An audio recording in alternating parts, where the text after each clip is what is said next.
নমস্কার সবাইকে, সবাই কেমন আছেন? আমি তো মোটামুটি ভালোই আছি।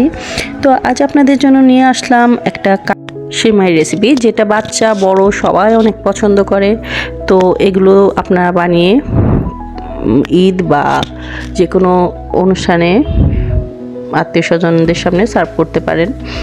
তো আমি প্রথমে নিয়ে নিয়েছি কাচের কাপ। আপনারা চাইলে ছোট ছোট বাটি বা কাপ কেকের যে মোল্ডগুলো আছে সেগুলো ইউজ করতে পারেন। আমার মোল্ড নেই, সেজন্য আমি কাপই ইউজ করছি। আর কেটে নিয়েছি পলিথিন ছোট ছোট করে। তারপর নিয়ে নিয়েছি এখানে গুঁড়ো দুধ আর কনডেন্স মিল্ক। আর এদিকে নিয়ে নিয়েছি নর্মাল সেমাই, যেটা আমি একদম গুঁড়ো গুঁড়ো করে ভেঙে নেব পলিথিনের মধ্যে, সেমাইয়ের পলিথিনের মধ্যে আর কি, এইভাবে।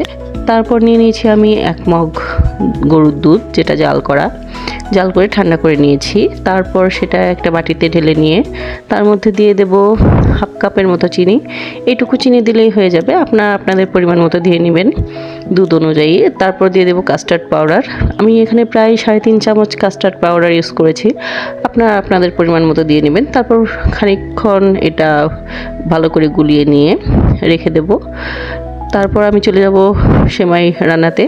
এখানে আমি একটা কড়াইতে খানিকটা ঘি গরম করে নিয়ে তারপর সেমাইগুলো দিয়ে সুন্দর মতো ভেজে নেব। আর তার মাঝে দিয়ে দেব সেই গুঁড়ো দুধটা, আর দিয়ে দেব কনডেন্স মিল্ক এখানে ব্যবহার করলে আঠালো একটা ভাব আসবে। আর এখানে কোনো চিনি ব্যবহার করতে হবে না, মিষ্টি মিষ্টি এমনিতেই হবে। তারপর সুন্দর মতো ভেজে নিয়ে আমার সেই গুঁড়ো দুধ দিয়েছি, কিন্তু কনডেন্স মিল্কের যে ভিডিওটা ওইটা স্কিপ হয়ে গেছে, কিছু মনে করবেন আপনারা প্লিজ।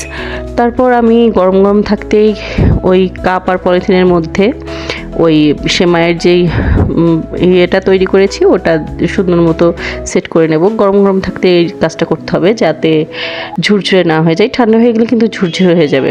তারপর বাটি সুন্দর মতো ঠান্ডা করে বাটিগুলো উঠিয়ে নিলাম।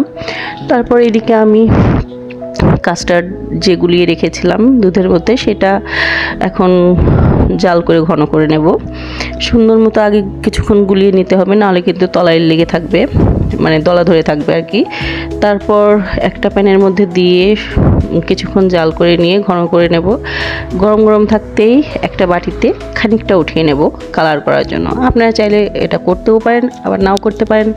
আর এটা করলে দেখতেও সুন্দর লাগে আর বাচ্চারা খেতেও আগ্রহী হয়, এই জন্য আর কি করা।